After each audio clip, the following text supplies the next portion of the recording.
محمد رسول الله. Bismillahirrahmanirrahim. Assalamualaikum warahmatullahi wabarakatuh. Waalaikumsalam. Alhamdulillah wassalatu wassalamu ala sayyidina Rasulillah Sayyidina Muhammad bin Abdullah wa ala alihi wa sahbihi wa mawalah. Amma ba'. Alhamdulillah pada kali ini kita kembali lagi bersama Rafa Podcast yang keempat. InsyaAllah pada hari yang berbahagia ini kita akan berbicara sedikit tentang iman. Makanya kita mengambil judul Push Rank Iman ataupun Push Rank Iman. Semoga kita sama-sama bisa mabar pada hari ini, yaitu mengambil manfaat bareng terkait dengan iman ataupun dengan hal-hal yang berkaitan dengan iman. Alhamdulillah bersama kita sudah hadir guru kita bersama, Ustadz Khairul Rafiqi. Apa kabar Ustadz? Alhamdulillah sehat.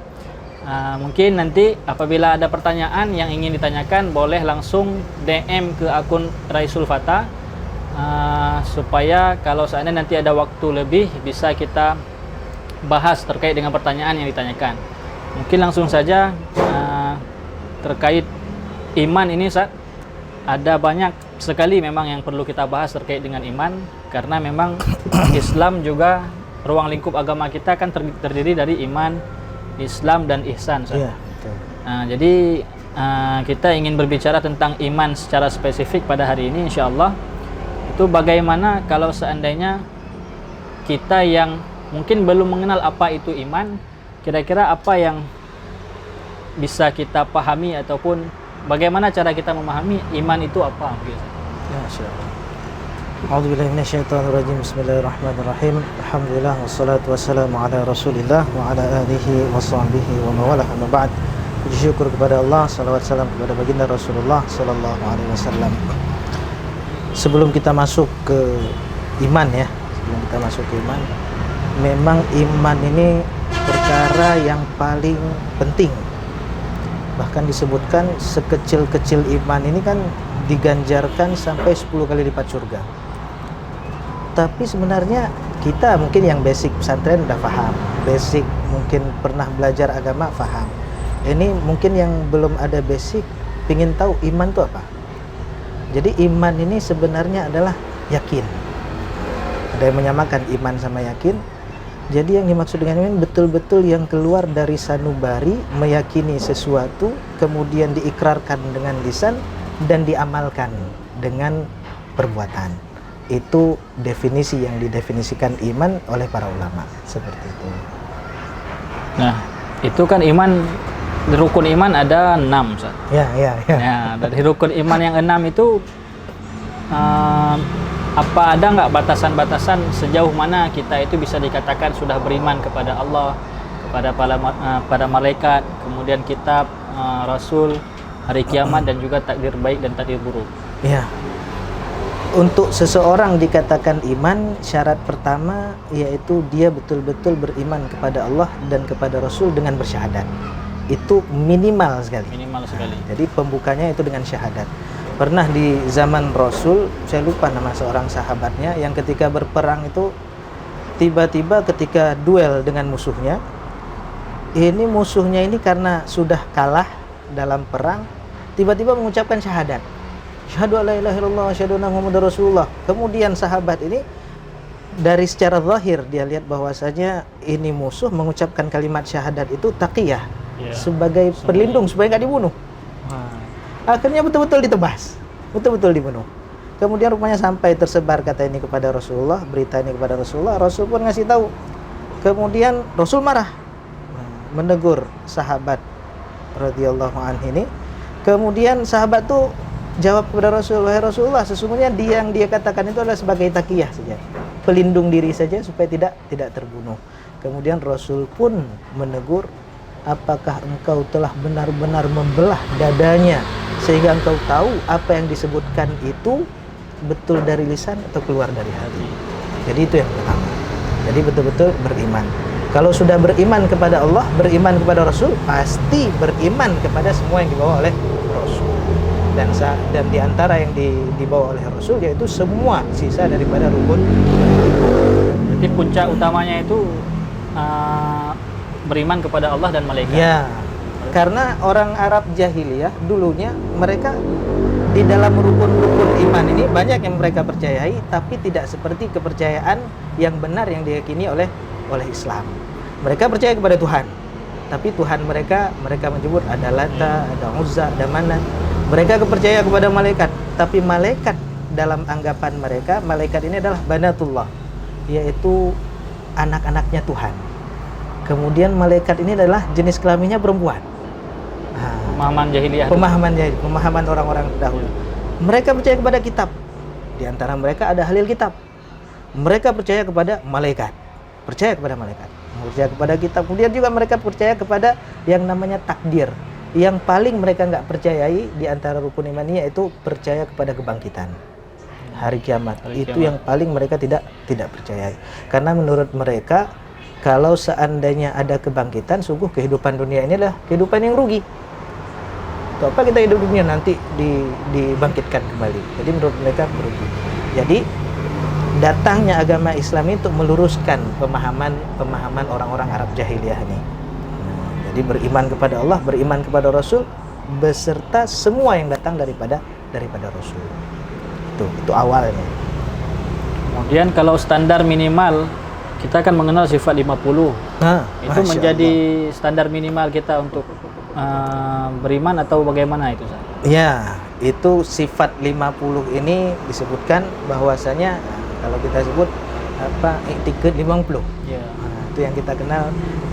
Ini kalau untuk orang awam sekedar mengenalnya saja itu sudah dikatakan beriman. Ya.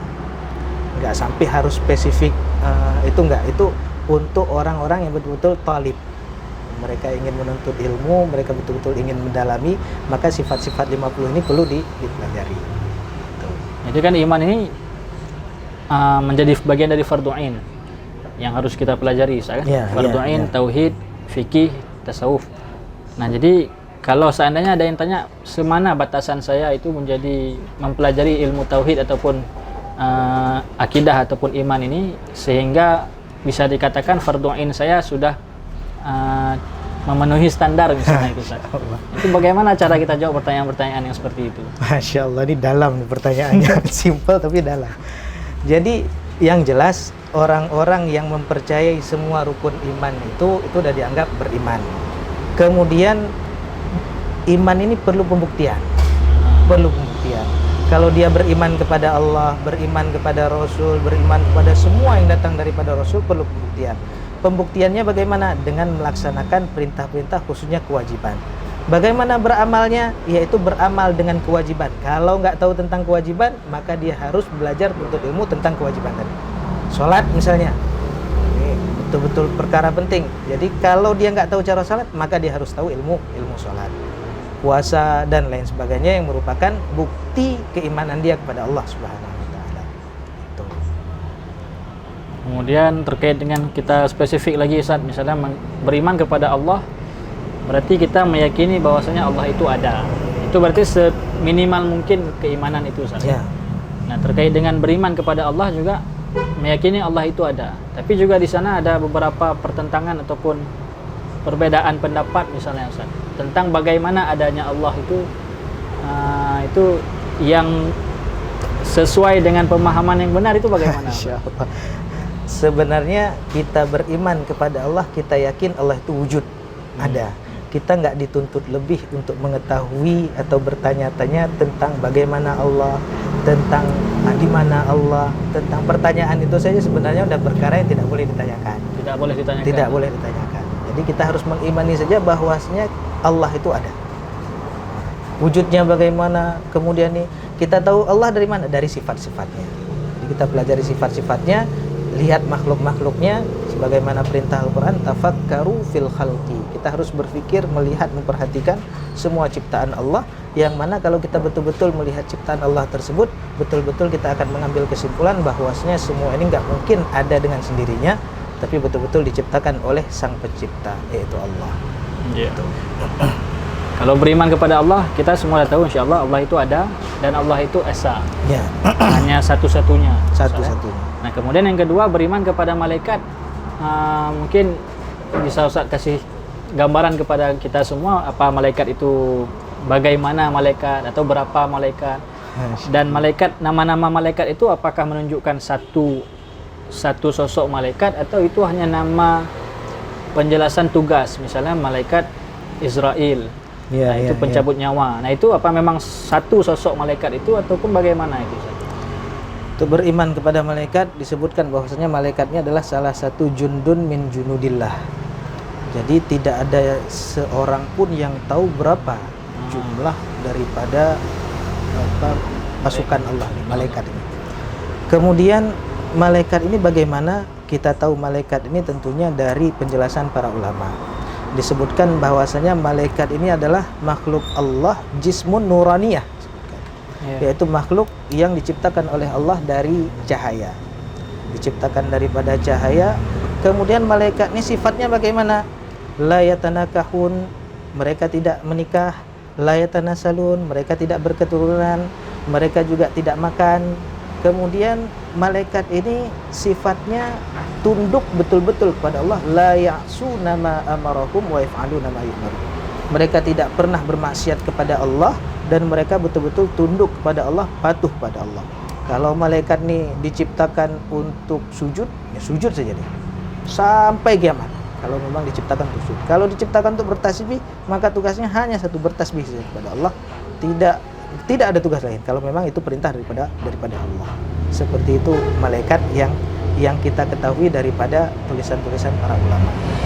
Jadi kalau dikatakan Israel, malaikat Israel itu, penyebutan Israel itu hanya penyebutan untuk tugas. Nama-nama malaikat ya, tadi ya? Nama-nama malaikat itu. Nama-nama malaikatnya yang kita kenalkan 10 dengan tugas-tugasnya. Kemudian ini sepemahaman saya. Misalnya Jibril, ini disebutkan kalau di dalam Al-Quran itu dengan kata Jibril ataupun dengan kata Ruhul Amin, yaitu yang membawa amanah daripada Allah Subhanahu wa taala, yang terpercaya, yaitu wahyu daripada Allah Subhanahu wa taala untuk disampaikan kepada rasul-rasulnya. Jadi apakah Jibril itu satu? Sepengetahuan saya itu hanya satu saja. Kemudian malaikat-malaikat lain, saya wallahu alam apakah itu hanya tugas daripada malaikat itu saja, kemudian malaikatnya banyak, kemudian ataukah memang malaikat itu ada tapi banyak apa istilah kalau kita prajuritnya ya? Nah, itu wallahu alam, saya belum tahu sampai di situ. Berarti yang bisa insyaallah yang yakin Ustaz katakan yang satu itu Jibril. Karena memang juga Jibril yang memang menjadi perantara Allah ya betul Rasul. Dengan Rasul. Nah, kemudian terkait dengan beriman kepada kitab, Ustaz. Nah, itu ada berapa kitab yang harus kita imani? Atau hanya Al-Qur'an? Iya, kita yakin bahwasanya kitab-kitab terdahulu memang Allah yang turunkan, yaitu kitab-kitab yang agama samawi ya, Taurat, Zabur, Injil. Kemudian ada juga sahifah-sahifah, lembaran-lembaran yang diturunkan kepada nabi-nabi terdahulu, Nabi Ibrahim. Nah, ini lembaran-lembaran. Namun kitab-kitab yang diturunkan oleh Allah kepada nabi-nabi sebelum daripada Nabi Muhammad SAW itu sudah ditahrif atau udah ada campur tangan manusia di situ. Dirubah, kemudian diganti dan lain sebagainya. Sehingga Allah Subhanahu wa taala ketika mengutus Nabi Muhammad SAW itu betul-betul membatalkan semua daripada kitab tersebut. Yang diambil adalah Al-Qur'an. Jadi kalau ada perkara-perkara dari agama lain kemudian yang cocok, yang bagus, maka akan Rasulullah SAW sendiri yang akan mengikrarkan perkara tersebut.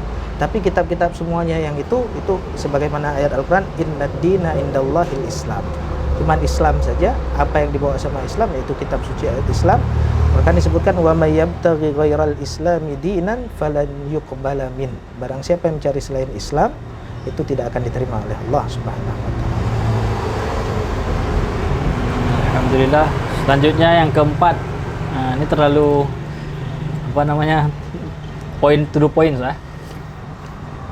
Beriman kepada Rasulullah atau juga kepada para rasul-rasul yang ada, sebagaimana yang kita ketahui ada 25 yang wajib. Ya. Kita pernah dengar itu wajib 25. Itu rasul-rasul yang disebutkan. Yang disebutkan dengan namanya. Sedangkan rasul-rasul yang lain itu jumlahnya itu banyak, ada yang mengatakan sampai 120-an ribu itu jumlah rasul, tapi tidak ada yang menetapkan secara pasti ya jumlah daripada rasul tersebut. Seperti itu. Nah, itu beriman kepada Rasul apakah juga spesifik? Atau Beriman kepada rasul yaitu beriman kepada semua semua rasul kita percaya itu utusan Allah sebagaimana dalil-dalil yang sampai kepada kita bahwasanya dia adalah utusan Allah. Kemudian maksud beriman kepada rasul ini selain beriman kepada rasul-rasul utusan Allah, beriman kepada semua apa yang dibawa oleh rasul yaitu Nabi Muhammad sallallahu alaihi wasallam. Itu beriman kepada rasul. apa mengenal Rasulullah itu juga menjadi bagian dari iman, Ustaz? Jelas, itu pasti. Nah, itu bagaimana misalnya sejauh mana gitu harus kita mengenal Rasulullah? Pintu kita betul-betul tahu beriman kepada semua itu yaitu Rasulullah. Karena Rasulullah ini adalah orang yang menyampaikan utusan daripada Allah. Jadi gimana kita mau tahu yang lain sedangkan Rasul aja kita nggak kenal? Kan lucu. Orang yang bawa berita kita nggak kenal. Nah, jadi ini beriman kepada Rasul, beriman kepada semua yang datang dari yang dibawa oleh Rasulullah Sallallahu Alaihi Wasallam, semuanya. Jadi dari situlah kita tahu, oh ini ada ilmu yang namanya ilmu hadis. Di situ semua yang berasal dari Rasul kita imani. Kita harus kenal siapa Rasul kita, kemudian bagaimana keseharian daripada Rasul kita, supaya betul-betul sebenarnya keimanan ini tumbuh dari hub cinta. Kalau memang betul-betul kita bisa mencintai Rasul, itu semuanya akan datang. Qul in kuntum tuhibbullah fattabi'uni yuhibbukumullah. Kalau kalian betul-betul cinta kepada Allah, betul-betul kalian mengenal Allah, pingin beriman secara betul-betul kepada Allah, maka caranya bagaimana? Cintai Rasul. Kalau sesuatu sudah kita cinta, tentu kita akan cari tahu terus tentang Rasul tersebut. Dan dengan mencari tahu tentang Rasul tersebut, pasti kita akan tahu bagaimana agama ini.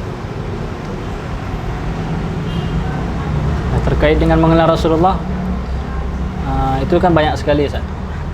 Nah, mungkin bisa diberikan kisi-kisi bagaimana tata cara kita untuk bisa mengenal Rasulullah, apa yang harus kami lakukan untuk bisa sampai kepada titik-titik ataupun standar-standar utama dalam mengenal Rasulullah Sallallahu Alaihi Wasallam. Sallallahu Alaihi Wasallam. Mengenal Rasul, cinta kepada Rasul, betul-betul sayang, betul-betul pingin kepada Rasul, itu butuh pengorbanan. Salah satu pengorbanan kita untuk bisa mencintai Rasul, untuk mengenal Rasul, yaitu kita betul-betul harus mengorbankan apa yang kita punya dari waktu membaca, kemudian ikut ta'lim, usaha kita dan lain sebagainya untuk mengenal Rasul. Bagaimana caranya? Yang pertama yaitu ikut majelis-majelis yang mana di dalam majelis tersebut menjelaskan tentang keagungan daripada Rasul. Kemudian lainnya kita baca kitab-kitab yang menulis tentang Rasul. Ada kamus. Ini Syekh Usamah Said Azhari pernah menyebutkan tentang sebuah kamus Mu'jam Mu'allafat fi Rasulillah. Kamus yang di dalamnya ditulis buku-buku tentang Rasul. Jumlah bukunya lebih daripada 1000 buku. Ada yang menulis tentang sendal Nabi saja. Khusus sendal Nabi. Sendal saja. Itu betul-betul kecintaan. Bahkan ketika Abu Sufyan dipanggil sama Raja Heraklius, itu ditanya bagaimana cintanya sahabat Nabi dengan Nabi Muhammad. Apa katanya? Ma ra'aitu ahadan yuhibbu ahada ka ashabi Muhammadin yuhibbu Muhammadan. Betul-betul cinta. Karena kecintaan inilah orang betul-betul mencari. Betul-betul mencari. Saking cinta sampai sendal Rasul saja itu dibuat buku. Ada yang menjelaskan tentang sirah, ada yang menjelaskan tentang maulid, ada yang menjelaskan dalam bentuk kasidah-kasidah, syair ataupun nazam. Ada yang menjelaskan tentang fikih-fikih sirah. Masya Allah, kalau kita lihat tentang Rasul nggak ada habisnya. Karena memang cinta itu nggak ada ujung. Cinta itu nggak ada ujung. Kalau udah kena, Masya Allah, itu udahlah. Nganggap dunia ini ya fana. Karena betul-betul udah mengenal Rasul. Gitu. Jadi dalam sekali caranya ya seperti itu, harus ada pengorbanan daripada kita. betul-betul. Kita lihat bagaimana sahabat ketika mereka mencari Rasul, mereka mengatakan fidaka ya Rasulullah. Kami serahkan, kami tumbalkan semua yang kami punya kepadamu wahai Rasulullah. Kalau Nabi Yusuf kata orang-orang ngelihatnya cuman motong tangan, tapi dengan Nabi Muhammad orang rela supaya dipotong leher dalam perang, berani mengorbankan nyawa mereka untuk Nabi. Luas sekali, yaitu pengorbanan. Harus ada pengorbanan dari waktu kita, dari tenaga kita, dari semua yang kita punya untuk Rasulullah. Di situ baru dilihat bagaimana kecintaan kita kepada Rasul. Mungkin Ustaz bisa gambarkan sekilas, bukan gambarkan, maksudnya menjabarkan sekilas bagaimana Rasulullah Shallallahu Alaihi Wasallam. Masya Allah. Ini gambar dalam apa nih? Sifat fisik, sifat. Ya mungkin fisiknya dulu. Masya Allah. Disebutkan sama ulama hadis, pengertian daripada hadis itu semua yang datang daripada Rasulullah, baik itu qaul, perkataan beliau, baik itu perbuatan, takrir, ketetapan beliau, ataupun sifat. Sifat ini dijelaskan sifat khuluq khalqiyah wa khuluqiyah. Sifat fisik Rasulullah sallallahu alaihi wasallam, kemudian sifat akhlak daripada Rasul.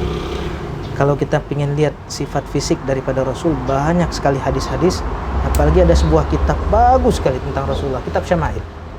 Di situ jelas disebutkan bagaimana ciri fisik daripada Nabi, bagaimana warna kesukaan Nabi, pakaian Nabi, banyak sekali menjelaskan tentang Rasul. Dan salah satu hadis yang betul-betul panjang lebar menjelaskan tentang Rasulullah dari segi fisik ataupun akhlak, yaitu hadis yang diriwayatkan oleh Imam Ali bin Abi Thalib. Ini disebutkan bahwasanya kana Ali idza wasafa Nabiyya sallallahu alaihi wasallam. Ini Ali bin Abi Thalib ketika mendefinisikan, ketika mengungkapkan bagaimana rupa daripada Rasulullah sallallahu alaihi wasallam. Kenapa sempurna Ali? Ini guru saya ketika mengajar, Syekh Bil'aid Hamidi, menyebutkan ketika kami menulis ijazah kaligrafi tentang wasfun Nabi, tentang sifat Nabi. Kenapa para sahabat-sahabat lain banyak yang meriwayatkan tentang Rasul, kehidupan Rasul, fisik Rasul, tapi yang dengan kata-kata yang sangat kuat, dengan definisi yang sangat detail, itu Ali bin Abi Thalib. Sebutkan bahwasanya sahabat-sahabat lain ketika memandang Nabi nggak sanggup. Sedangkan Ali bin Abi Thalib memandang Nabi dari Ali bin Abi Thalib kecil. Dari Ali bin Abi Thalib kecil sudah bersama Nabi. Disitulah dia lihat bagaimana fisik daripada Rasulullah Sallallahu Alaihi Wasallam. Sedangkan para sahabat yang lain melihat Rasulullah ketika betul-betul mengenal Rasulullah, sudah menjadi Rasul. Di situ betul-betul Masya Allah, ada yang melihat Rasulullah ini seperti qamar. Ada bilang cahayanya lebih terang daripada cahaya matahari. Nggak sanggup mendefinisikan karena betul-betul indah wajah Rasulullah. Yang paling sempurna yang saya tahu daripada guru saya yaitu Sayyidina Ali. Beliau tingginya tidak jangkung dan tidak pendek kerdil, murabba, yaitu apa? Standar, tapi lebih dekat ke tinggi daripada ini. Kemudian bagaimana kulit beliau, asyraful alwan kata para ulama, warna yang paling mulia, abyadun musyarrab, putih kemerah-merahan. Kemudian bagaimana dada beliau, bagaimana tangan beliau, Masya Allah. Kalau kita sebut tentang Nabi gak habis-habis tentang Nabi. Itu sifat fisik. Kemudian apalagi kalau sifat fisik yang sempurna dipadukan dengan akhlak yang mulia. Hasan bin Sabit, penyair Rasulullah. Hasan bin Sabit 120 tahun hidup, 60 tahun jahiliyah, Nasrani. Melihat Rasulullah, Masya Allah, saking mulia akhlak Rasulullah, apa katanya? Syair Qamarun, wa ajmalu minka lam tara qattu ain. Orang yang indah wajahnya lebih daripada engkau wahai Rasulullah enggak pernah lewat dari mata saya. Selama saya hidup enggak pernah lewat, enggak pernah terlintas. Wa ahsanu minka lam talidin nisa. Orang yang betul-betul akhlaknya sempurna kayak Rasulullah itu enggak pernah, seakan-akan semua wanita perempuan itu mandul untuk bisa melahirkan seperti Rasulullah. Enggak ada. Khuliqta mubarra'an min kulli aibin. Kau ini diciptakan tanpa cacat, tanpa aib. Seolah-olah sebagaimana yang beliau request. pingin kulit bagaimana. Ini kalau orang betul-betul datang malaikat utusan Allah datang ke maknya, ini mau anak gimana nih? Oh, itu ditulis semuanya tuh. Tulis semuanya. Tapi Rasul diberikan oleh Allah Subhanahu wa taala. Itu fisik beliau dan akhlak. Bahkan disebutkan tentang akhlak beliau, kata Imam Ali, man ra'ahu badihah, kalau orang tersebut melihat Nabi, nggak tahu itu Nabi.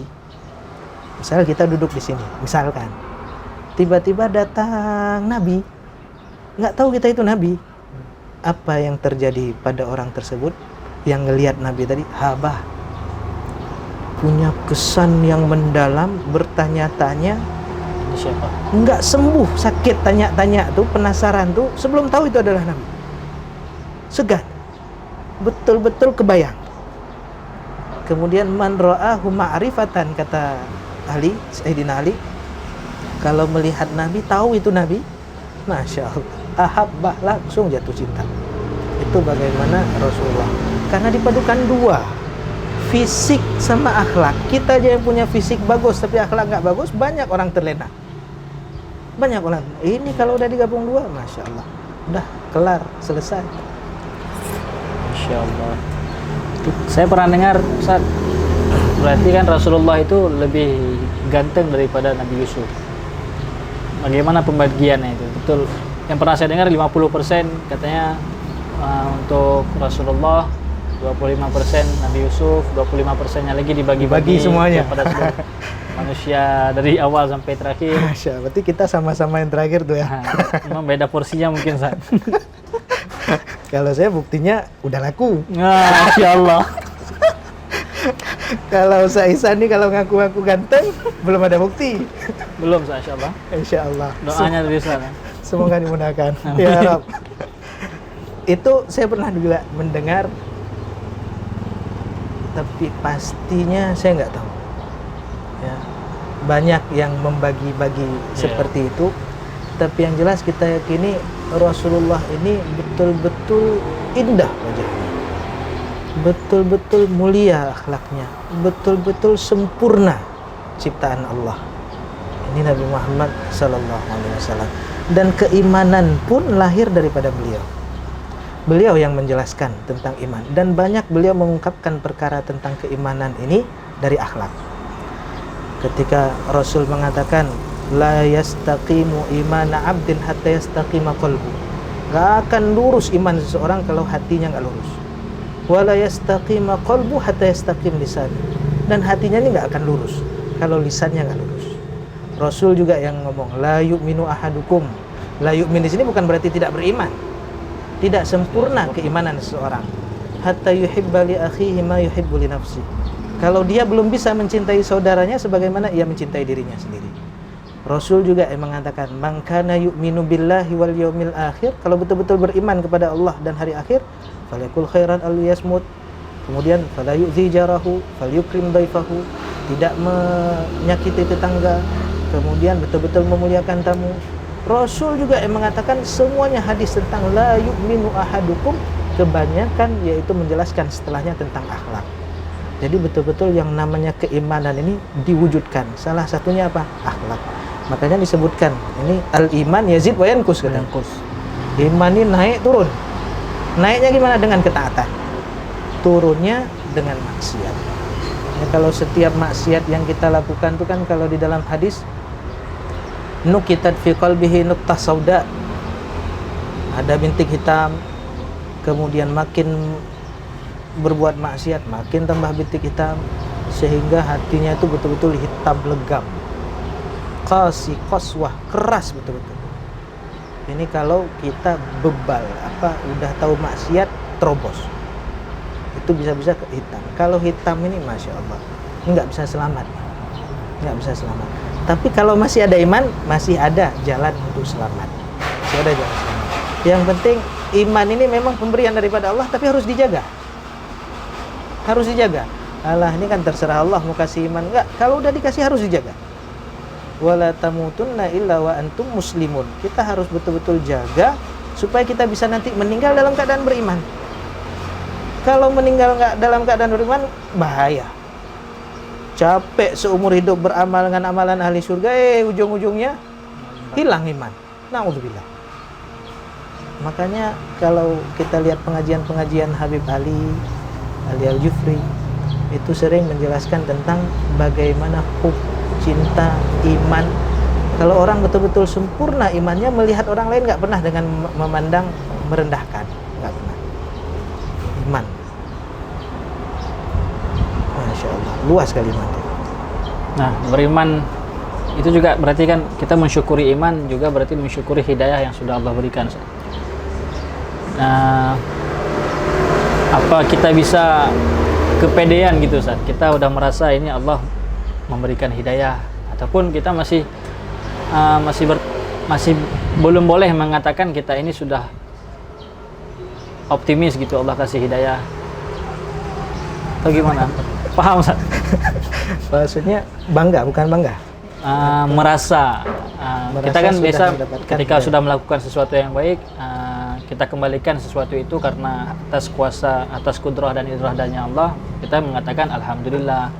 Nah, itu kan kita mengembalikan, berarti semua yang kita lakukan ini baik itu karena atas izin Allah. Nah, itu kan berarti secara tidak langsung berarti Allah yang kasih hidayah kita untuk melakukan hal yang baik itu. Nah, itu apa sama nggak dengan dikatakan kita kepedean, kita sudah Allah kasih hidayah, atau bagaimana? Antara tahaddus bin nikmah dengan sombong itu beda tipis kali. Kita diberikan nikmat oleh Allah, kemudian kita ungkapkan rasa syukur nikmat tersebut, kita utarakan kepada orang. Kita dapat rezeki, kita undang orang untuk merasakan rezeki yang kita punya. Dengan satu lagi sombong, tipis kali bedanya. Bedanya di mana? Niat. Bedanya di hati. Kalau betul-betul kita itu beramal tadi, ingin buat baik tadi, betul-betul ingin beramal dengan ayat tadi, wa amma bi ni'mati rabbika fahaddits, udah selesai. Terserah orang mau ngomong apa, sombong, ini bukan urusan kita sama Allah. Wa ma ursilu alaihim hafizin. Kami enggak utus orang-orang itu untuk mengontrol, untuk mengecek gimana keadaan kamu, enggak. Karena banyak perkara yang secara zahir kita lihat itu baik, rupanya hakikatnya enggak baik. Banyak perkara yang zahir kita lihat enggak baik, tapi hakikatnya baik. Itu banyak. Orang nuntut ilmu baik, tapi di sisi Allah nggak baik, niatnya salah. Ada orang buat syukuran secara zahir baik, tapi di sisi Allah nggak baik. Dan perkara-perkara buruk kadang-kadang di mata kita itu buruk, tapi di sisi Allah baik. Itu kita nggak tahu. Makanya semuanya kita serahkan sama Allah. Nggak perlu kita nilai gimana sih penilaian orang, gimana, ini nggak, urusan kita sama Allah. Saya juga pernah dengar Ustaz, merasa diri kita itu tidak sombong, itu bagian dari sombong. Apa betul gitu Ustaz? Masya Allah. Merasa kita itu tidak sombong, itu bagian dari sombong. Itu mafhum mukhalafahnya bisa juga, kena juga. Kalau kita merasa diri kita ini nggak sombong, kayaknya saya nggak sombong. Misal dalam hati, mungkin bisa menjurus kepada sombong. Mungkin, tapi yang tahu kan kita nggak bisa nilai hati orang lain. Tuh. Allah ya'lamu sirra wa akhfa. Yang halus sekali itu Allah tahu. Makanya nggak bisa sembunyi-sembunyi kita. Ya, kalau sama Ustaz Ihsan bisa sembunyi, ketemu nggak mau ketemu sembunyi bisa. Tapi sama Allah nggak bisa sembunyi. Jadi gimana supaya kita tidak sombong? Betul-betul merasa semua ini adalah dari Allah. Betul-betul merasa dari Allah. Wa ma bikum min ni'matin faminallah. Tidak ada satupun nikmat yang kamu punya, yang udah kamu habiskan, yang akan datang kepadamu kecuali adalah kepunyaan Allah. Kan lucu kalau tiba-tiba misalnya Ustaz Ihsan punya adik, Ustaz Ihsan ngasih duit ke adik 100.000, di depan Ustaz Ihsan duit 100.000, sombong depan Ustaz Ihsan, kan lucu. Kita yang ngasih sombong sama kita. Nah, gitu juga, apalagi kita udara yang kasih Allah, bumi punya Allah, sehat kita punya Allah, waktu kita punya Allah. Sombong di hadapan yang ngasih, nggak layak. Ya, dengan pejabatnya kita malu. Dia tuh yang kasih saya ini, tunduk kita. Sama Allah yang ngasih segalanya nggak mau.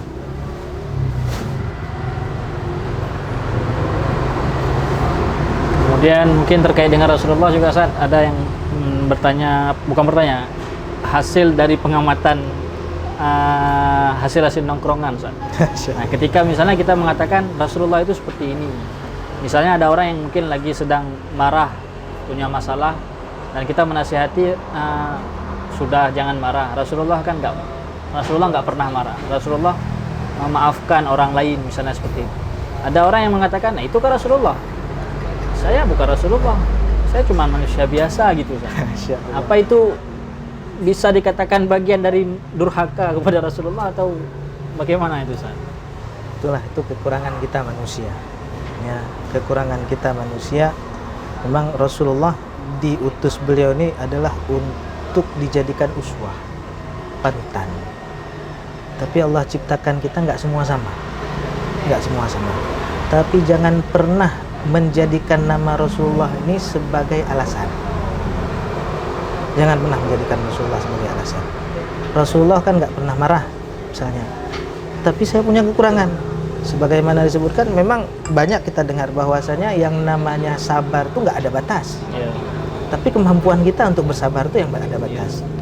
Ada orang yang ketika naik mobil misalnya, tiba-tiba lewat mobil lain motong, belum ketabrak udah merepet. Belum ditabrak, udah merepet. Ada yang udah ketabrak, udah dimaafkan. Ini beda-beda. Kemampuan orang untuk bersabar itu beda-beda. Tapi janganlah menjadikan nama Rasulullah ini sebagai tameng. Untuk membenarkan apa yang dia buat nih. Janganlah. Ya. Jangan sampai kayak gitu. Alhamdulillah. Oke, selanjutnya yang kelima, Ustaz, tentang beriman kepada hari kiamat. Nah, mungkin apa informasi-informasi penting supaya kita itu bisa dikategorikan, oh sudah beriman, oh udah tahu hari kiamat itu ada, ataupun mungkin hari kiamat itu bagaimana atau tanda-tanda kiamat, Ustaz? Beriman kepada kiamat, kita yakin bahwasanya Allah akan membangkitkan kita, akan menghisap kita di hari pembalasan, yaitu hari kiamat. Kita yakin. Itu beriman kepada hari kiamat. Beriman kepada hari kiamat juga kita beramal dengan amalan-amalan sehingga bisa selamat daripada hari pengadilan tersebut. Saya pernah baca di tafsir surat Al-Maun. Ara'aital ladzi yukadzibu bid-din. Tahukah kalian orang yang mendustai agama? Sebenarnya bukan agama di sini. Ad-din di sini adalah yaumul hisab. Tahukah kalian siapa orang-orang yang enggak percaya kepada yaumul hisab? Mereka yang menghardik anak yatim. Nah, menariknya dalam tafsir Syekh Mutawalli Sya'rawi, kalau secara umum itu adalah untuk orang-orang kafir. Tapi Syekh Mutawalli Sya'rawi menyebutkan di dalam tafsir beliau, ini yang ditulis, yang murid-murid beliau yang tulis ya. Jadi tentang ini bahwasanya salah satunya juga termasuk yaitu mereka yang beriman kepada Allah tapi masih juga mendurhakai atau menghardik anak yatim. Seolah-olah mereka nggak percaya kepada hari kebangkitan. Jadi kalau kita yakin bahwasanya nanti akan diadili oleh Allah, maka jangan sampai beramal dengan amalan-amalan yang membuat kita susah ketika pengadilan nanti. Itu wujud beriman kita kepada hari kiamat. Salah satunya seperti itu. Jadi bukan hanya meyakini hari pembalasan ada secara mulut, yakin, tapi harus juga mengamalkan supaya betul-betul kita selamat daripada hari kiamat. Mungkin yang terakhir, rukun iman yang terakhir, yang keenam, beriman kepada takdir baik dan takdir buruk. Nah, mungkin ini juga bagian yang sangat banyak pertanyaan dalam beriman kepada takdir. Karena takdir itu rahasia, Ustaz. Mau jodoh dan seterusnya, Ustaz. Kalau anak muda mungkin takdir jodoh ini yang menjadi perbincangan yang sangat hangat, Ustaz. Mengalahkan tentang mati. Nah, banyak yang mempersiapkan jodoh tapi mungkin lupa mempersiapkan mati. Jadi bagaimana Ustaz memahami takdir baik dan buruk ini? Ma asaba min musibatin fil ardi wala fi anfusikum illa fi kitabin min qabli an nabraha. Inna dzalika 'ala Allah yasir. Tidak ada satupun perkara yang menimpa, yang terjadi di bumi ataupun pada diri kalian, semuanya jauh-jauh hari udah Allah tentukan.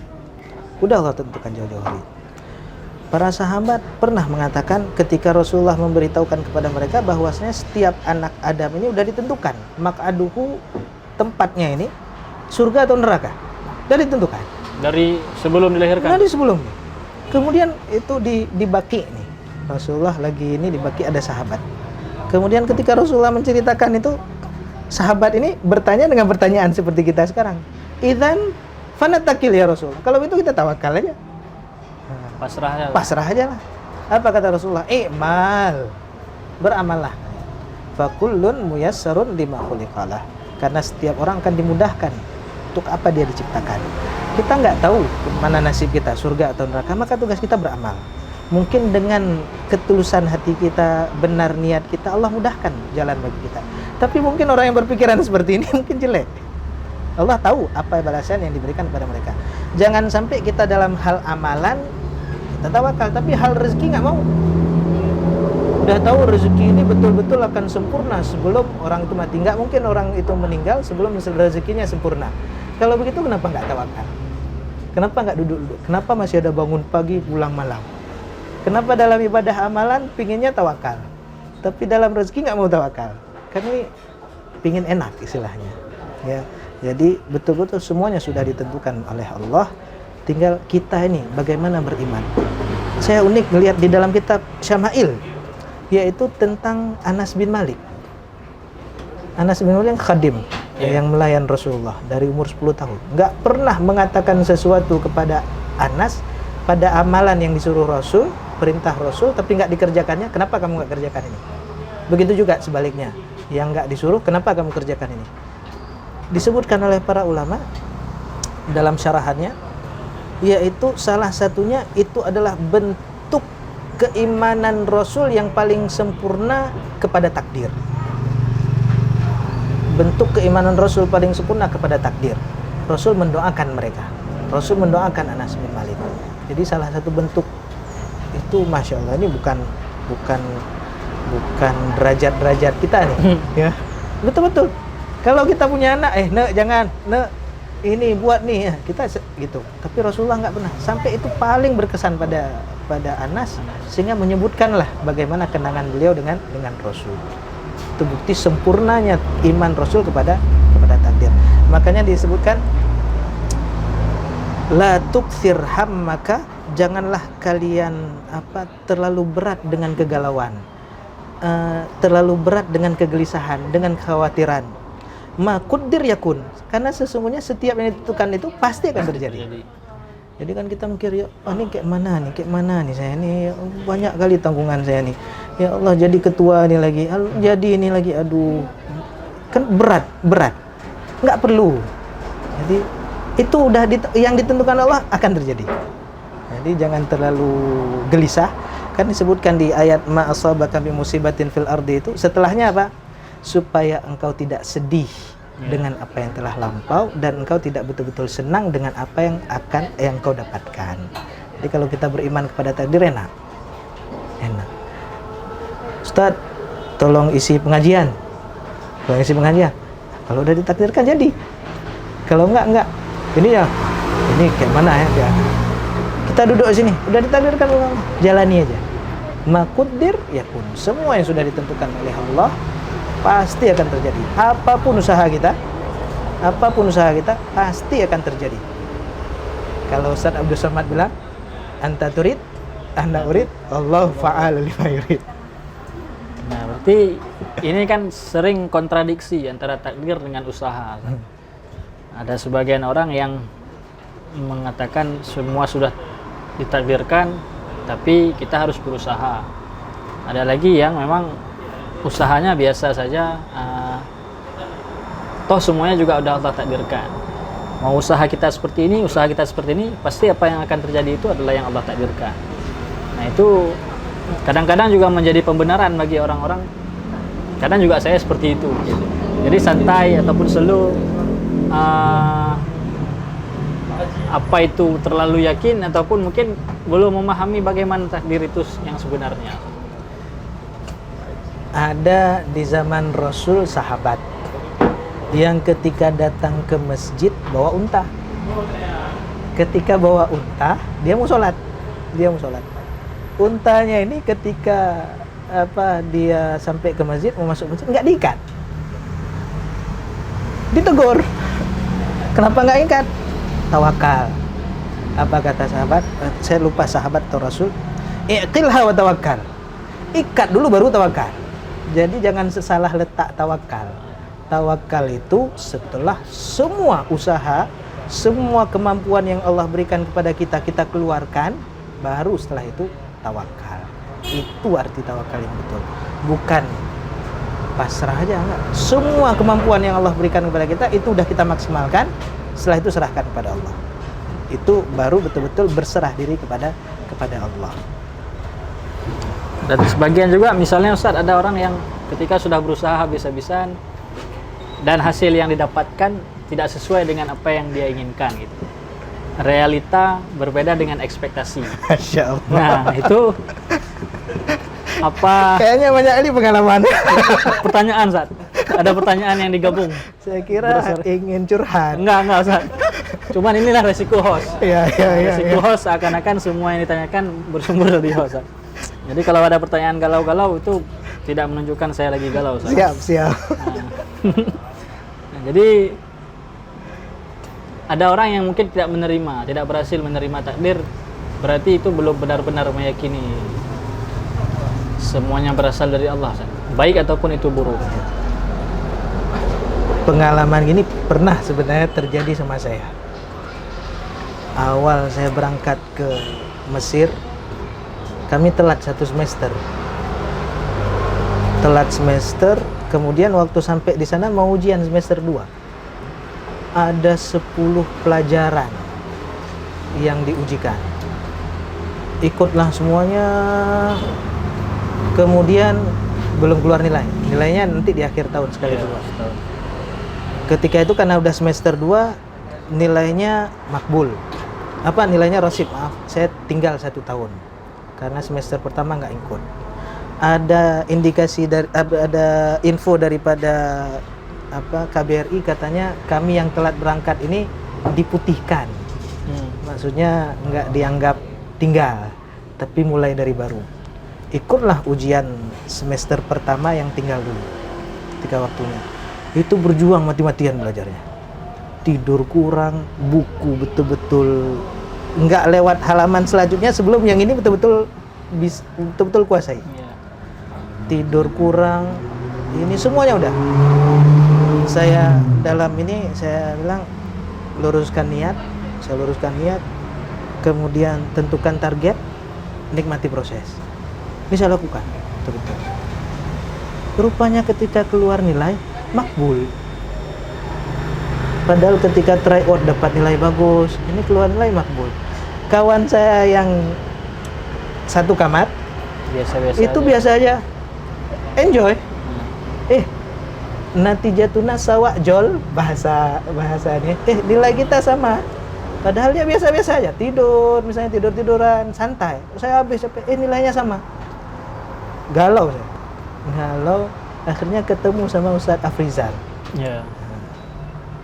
Panggil, sedih karena waktu betul-betul dipakai untuk belajar.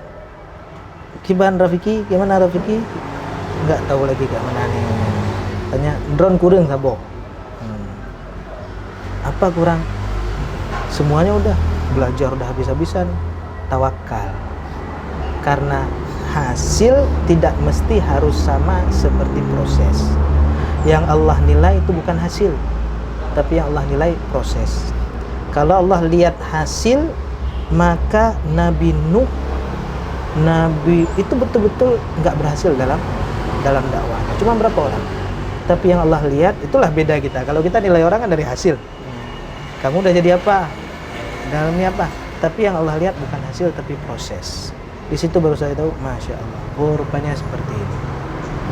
Jadi udah, kalau memang sudah semuanya kita lakukan, kalau memang hasil berbeda dengan usaha yang kita lakukan, Allah tahu apa yang terbaik bagi kita.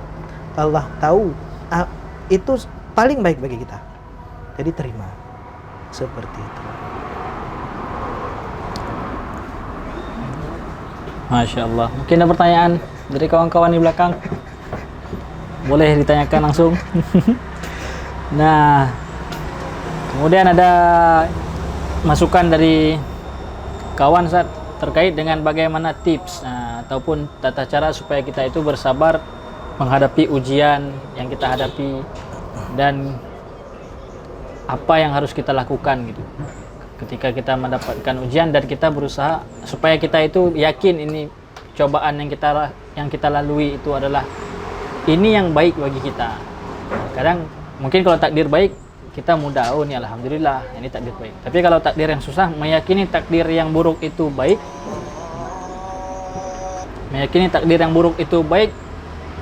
kan sulit lah. Jadi apa yang harus kita lakukan itu? Apa memang harus berzikir atau bagaimana? Cara supaya kita betul-betul bisa menerima takdir buruk, mungkin yang menurut kita buruk, bukan sebenarnya buruk, yang menurut kita buruk adalah yang pertama, yakin dia itu berasal daripada Allah, Tuhan yang menciptakan kita, yang nggak pernah menginginkan keburukan bagi hambanya.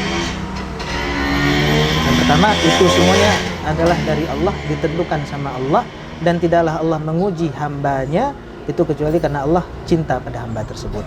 Annallah idza habba 'abdan ibtalah. Allah kalau udah suka sama seorang hamba, itu Allah akan uji. Bukan berarti kalau Allah banyak kasih cobaan itu berarti Allah murka. Belum tentu juga. Karena kalau kita bilang seperti itu berarti Nabi Muhammad paling dimurkai Allah. Karena paling banyak cobaannya. Ya. Jadi itu kita yakin itu berasal daripada Allah. Kemudian yang kedua, kita ingat, kita harus tahu bahwasanya ganjaran sabar itu besar. Besar sekali. Innama yuwaffas sabirina ajrahum bighairi hisab, tanpa hisab. Bahkan di dalam ayat ini disebutkan yaitu ada orang-orang yang masuk surga tanpa hisab. Maksud tanpa hisab di sini apa? Amalan baiknya diperlihatkan, amalan buruknya diperlihatkan, lewat. Cuma dinampain saja. Bighairi hisab. Itu yaitu kepada siapa? Orang yang sabar. Kalau orang lain melakukan kebaikan dapat ganjaran bisa dihitung. Bukan hitungan kita. Ya. Tapi semuanya terhitung. Tapi kalau sabar enggak ada itu. Bahkan disebutkan di dalam surah Al-Baqarah ketika Allah mengatakan wabasyiris sabirin, kabar gembira kepada mereka yang bersabar. Kalau Allah bilang kabar gembira berarti mutlak kabar gembira. Beda sama kita. Kita mau kasih kabar gembira kepada orang, rupanya enggak gembira. Nah, tapi kalau Allah bilang kabar gembira, ulaika alaihim salawatu mir rabbihim. Dapat salawat dari Allah. Dapat pujian dari, enggak sembarang orang dapat pujian daripada Allah. Nabi Muhammad dapat salawat daripada Allah. Orang sabar dapat juga. Kita yang bukan Nabi bisa juga dapat, tapi dengan syarat harus sabar. Alaihim salawatu mir rabbihim wa rahmah. Dapat rahmat Allah. Bahkan disebutkan yang paling diharapkan oleh seorang hamba ketika hari kiamat, bukan hanya hari kiamat, di dunia dua cuma. Di akhirat paling diharapkan seorang hamba di akhirat ya. Iya. Yang pertama rahmat Allah, yang kedua syafaat daripada Rasulullah.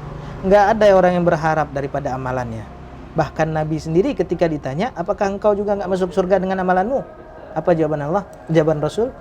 Naam illa ayataghammadani Allah birahmati. Ya, saya juga sama. Kecuali Allah merahmati saya. Kalau udah rapat rahmat Allah, Masya Allah, udah selesai. Dengan satu kebaikan kalau dipandang sama Allah, dengan sayangnya Allah kasih, semua dihapusin. Semua dihapusin. Di kitab Syama'il kan disebutin. Ketika di bab tentang tertawanya Nabi, di situ disebutkan ketika dalam pengadilan Allah, utiya birojulin, didatangin seorang laki-laki, dihadapkan ke hadapan Allah orang laki-laki. Allah berfirman kepada malaikat yang bawa nih, i'ridu alaihi sighara dzunubi. Coba nampain kepada orang ini semua dosa-dosa kecil yang dia lakukan. Ketika dinampain semua dosa kecil yang dia lakukan, wa huwa musyfiqun min kibariha. Hatinya hancur, hatinya terenyuh, hatinya hayut, betul-betul takut kalau dosa besarnya dinampain. Kemudian Allah bertanya, kamu melakukan ini? Ya. Kamu melakukan ini tempat ini? Ya. Enggak ada nih. Takut kali hatinya. Allah pandang hatinya. Kirain mau diganjar dengan azab, rupanya apa kata Allah? Ganti semua dosa-dosa dia dengan kebaikan. Ya. Dosa dibalas dengan kebaikan, kan aneh. Tapi itulah Allah. Kalau udah merahmati seseorang, menyayangi seseorang, yang enggak logis bisa terjadi. Sehingga orang ini saking lugunya apa bilang sama Allah, di hadapan Allah, ya Allah, dosa-dosa besar saya nampain juga lah.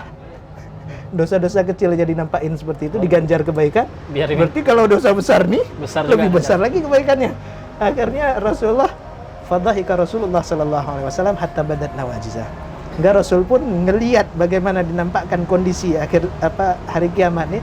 Rasul pun tertawa sampai gigi geraham beliau kelihatan. Ini gimana rahmat Allah. Jadi dapat salawat daripada Allah, dapat rahmat daripada Allah.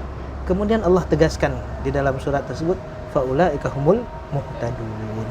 Mereka inilah orang-orang yang mendapatkan petunjuk. Allah sendiri yang memberitahukan orang sabar ini yang dapat petunjuk. Zaman Rasulullah pernah juga nih, ada orang yang diberikan sakit, tapi sakitnya bukan sakit kecil. Sakit kalau istilah kita sekarang ini sakitnya ayan, epilepsi. Yang tiba-tiba terjatuh. Ini kisahnya Atha bin Abi Rabbah nih ketemu sama Abdullah bin Abbas. Abdullah bin Abbas ngasih tahu kepada Atha, wahai Atha, mau aku tunjukkan kepadamu perempuan ahli surga? Siapa yang nggak mau? Pingin tahu. Kemudian Atha jawab, ya saya mau.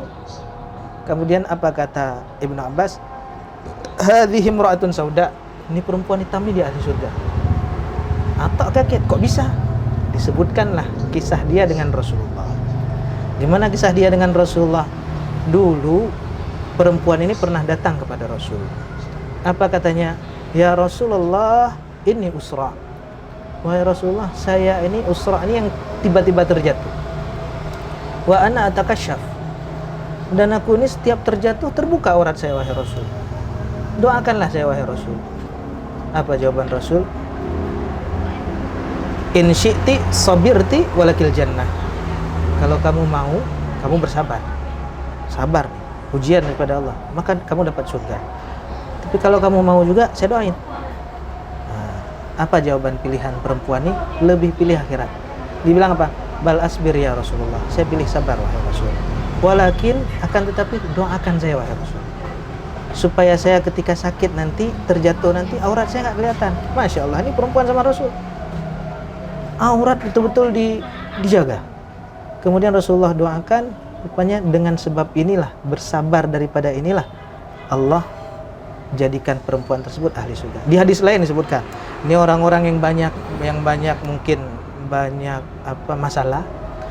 Annal abda idza sabaqat lahu manzilah indallah, seorang hamba kalau sudah ditentukan makam dia di sisi Allah dengan makam yang tinggi, ketika diciptakan sudah ditentukan, nih nih derajat tinggi sama anbiya sama rasul misalnya. Amin. Lam yablugh biha amalu, enggak cukup amalannya. Di dunia cuman sholat sunat enggak pernah. Ada orang-orang seperti itu di dunia aja. Wajib aja. Maka apa yang Allah lakukan kepada orang tersebut? Ibtalahullahu fi jasadi. Allah uji orang tersebut pada fisiknya. Maka jangan remehkan orang yang punya sakit fisik. Enggak sempurna kayak kita biasa. Ngomong mungkin gagap sedikit. Kemudian ya sakit fisik. Mungkin sakit bertahun-tahun. Au fi mali. Atau pada hartanya. Jangan remehkan misalnya orang yang meminta-minta. Kita nggak tahu hakikatnya gimana. Jangan meremehkan orang yang nggak punya apa-apa, mulung sampah. Jangan remehkan. Karena mana tahu dia di sisi Allah ditentukan makam yang tinggi, tapi di dunia cuma amalan-amalan wajib saja. Berapa banyak orang yang husnul khatimah, kita lihat ketika meninggalnya baik, rupanya profesinya bukan ustadz. Seperti yang dulu di Ulegari, tukang beca, yang cuma setiap waktu sholat pergi ke tembok ganti sarung, meninggalnya dalam keadaan sholat. Banyak kali orang-orang husnul khatimah rupanya orang-orang biasa. Ibtalahullahu fi jasadi, jasadnya diuji, ataupun hartanya diuji, au fi waladi, atau pada anaknya diuji. Masya Allah, ujian berat. Saya punya anak, lahir anak, nggak sanggup bayangkan saya gimana kalau anak saya nggak seperti yang lain. Masya Allah. Tapi kalau diuji sama Allah, bersabar dia, maka di hari kiamat orang ini terheran dengan ganjaran yang Allah kasih. Dari mana pahala saya kayak ini? Nggak ada saya buat amalan-amalan. Inilah buah kesabaran. Pahala sabar. Maka orang-orang yang diuji itu salah satu bentuk kasih sayang Allah pada orang tersebut, karena Allah nggak mau memberikan azab dia di akhirat, betul-betul di dunia. Teringat lagi sedikit lagi boleh? Boleh, Ustaz. Ya, jawabannya panjang. Ketika kami baca-baca tafsir surat An-Nazi'at, wan nazi'ati gharqan wan nasyitati nashta, demi malaikat yang mencabut nyawa dengan keras. dan demi malaikat yang mencabut nyawa dengan lemah lembut. Dalam tafsir lihat bahwasanya malaikat, orang-orang yang dicabut nyawa oleh malaikat dengan keras orang kafir. Malaikat yang mencabut nyawa dengan lemah lembut yaitu nyawanya orang-orang beriman. Cuman secara zahir yang kita nampak, ini kok ada orang nggak beriman tapi senyum, nggak beriman tapi bagus kita lihatnya. Kebalikannya, orang beriman, Masya Allah, kok berat kali ini. Nah, apa salah satu jawaban? Ini di tafsir Qurtubi disebutkan bahwasanya inilah sifat adilnya Allah kepada orang non-muslim. Semua amalan kebaikan yang mereka lakukan ketika di dunia diganjar di dunia. Salah satunya selain diberikan rezeki, selain diberikan kemudahan, salah satunya dimudahkan sakratul maut. Itu bagi orang-orang yang mungkin ketika di dunianya banyak melakukan kebaikan. Nggak diganjar di akhirat kalau orang non-muslim. Tapi kalau orang beriman, semuanya di akhirat diganjarkan. Jadi sehingga orang-orang yang beriman ini kenapa sakratul mautnya sakit, keras? Disebutkan bahwasanya itu adalah penghapus dosa-dosa yang dia lakukan. Makanya kita nggak boleh suuzan ketika ngelihat saudara kita mungkin, sakratul mautnya, Masya Allah, betul-betul berat. Ini gara-gara dia ambil uang saya kemarin. Nah, nggak boleh. Ya, kepada orang yang beriman, husnudzan. Ini salah satu bentuk keimanan, yaitu kita berhusnudzan kepada sesama muslim. Insyaallah, alhamdulillah.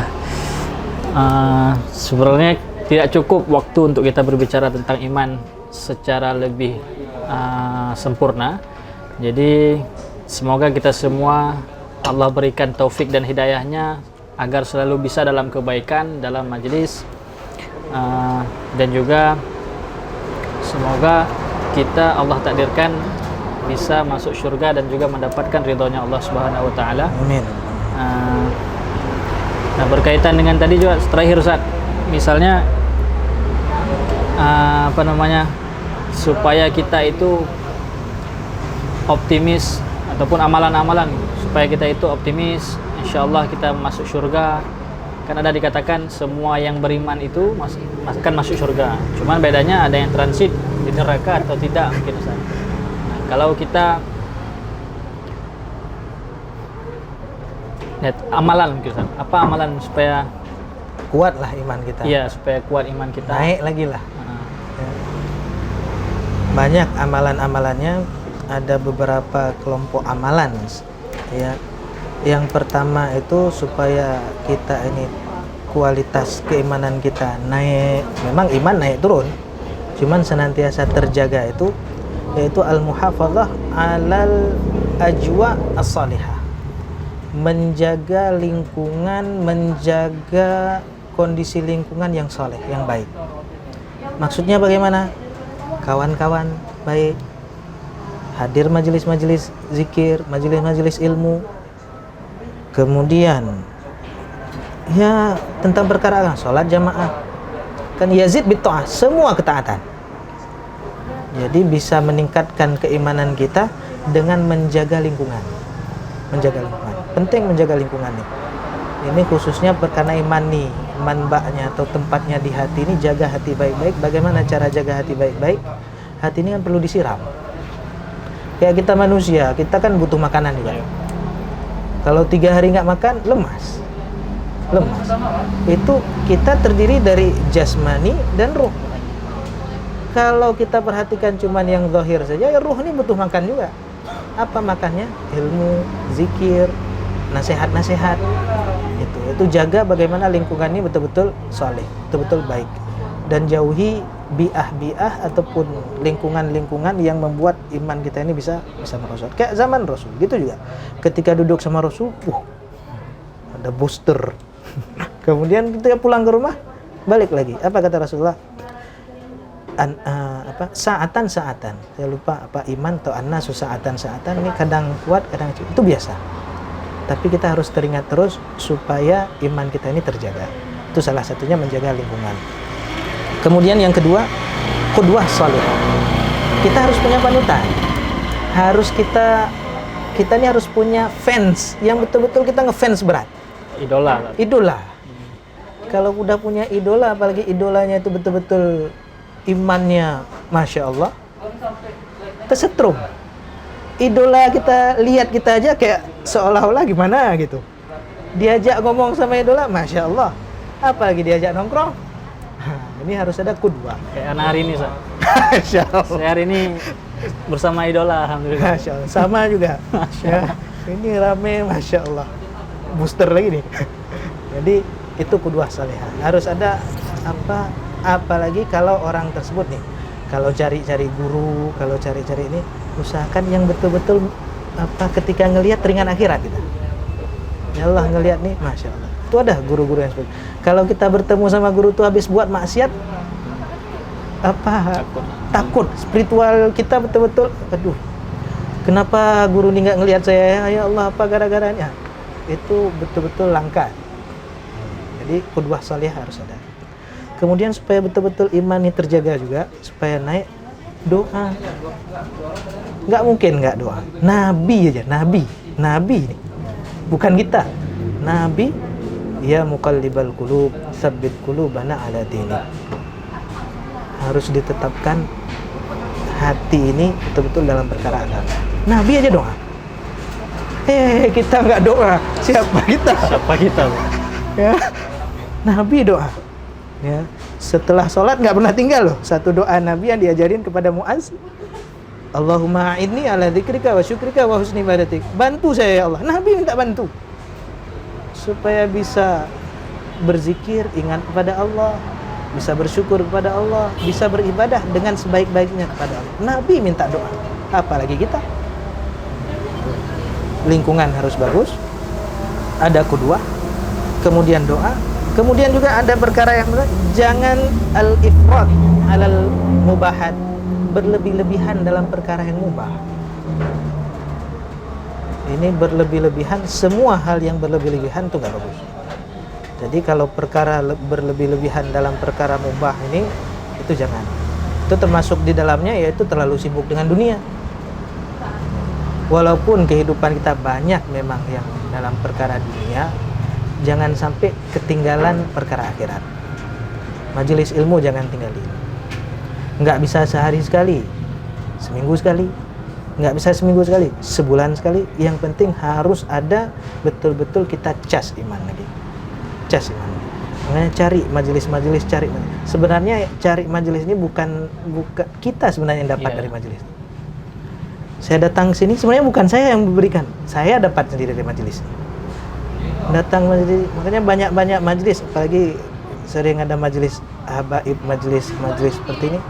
Datang kadang-kadang disuruh kasih materi, tapi ngelihat adab mereka, khidmah mereka, ya Allah, saya ini siapa? Saya datang sini air disediain, duduk di khidmah, semuanya di khidmah. Pernah saya ikut huruf, ikut tes huruf. Ketika ini Masya Allah, uang keluar, keluarga tinggal. Sampai di sana aja orang ke masjid, bukan orang non muslim kita aja, orang muslim kita aja ke masjid. Itu pun biasa waktu sholat maghrib kan biasa orang ke masjid. Itu betul-betul dites gimana, nggak ada yang kenal kita siapa, nggak ada, betul-betul pengorbanan ini ada. Jadi banyak, saya Masya Allah takjub sama ustaz-ustaz, misalnya kayak Ustaz Jul, betul-betul datang ya seperti orang biasa, nggak dikenal di lingkungan yang. Kalau di Banda Aceh misalnya, pengajian di masjid, enak. Tapi kalau di tempat yang kita nggak kenal, Masya Allah, itu betul-betul diuji. Itulah sahabat betul-betul hijrah, merantau ke segala pelosok penjuru. Itu salah satunya juga untuk menjaga keimanan mereka. Seperti itu. Alhamdulillah, terima kasih banyak Ustaz. Semoga di lain waktu kita bisa bersua kembali bersama Ustaz Khairul Rafiqi dengan tema yang insya Allah akan lebih menarik. Dan juga kami minta kepada teman-teman sekalian untuk selalu mendukung Raisul Fata dan juga memberikan masukan, saran, kritik untuk Raisul Fata ke depan. Mungkin demikian saja. Kita tutup dengan doa kafaratul majlis. Subhanakallahumma wa bihamdika asyhadu an la ilaha illa anta astaghfiruka wa atubu ilaik. Apabila ada yang kesalahan di sana sini, kami mohon maaf. Saya juga mohon maaf ya kalau ada kekurangan, memang itu murni kesalahan saya bukan agamanya yang salah, tapi sayalah salah dalam pahami agama. Saya mohon maaf. Baik, mungkin saya wakilkan salamnya Ustaz. Kami mohon undur diri dari live streamingnya. Assalamualaikum warahmatullahi wabarakatuh. Waalaikumsalam warahmatullahi wabarakatuh. لا إله إلا الله محمد رسول الله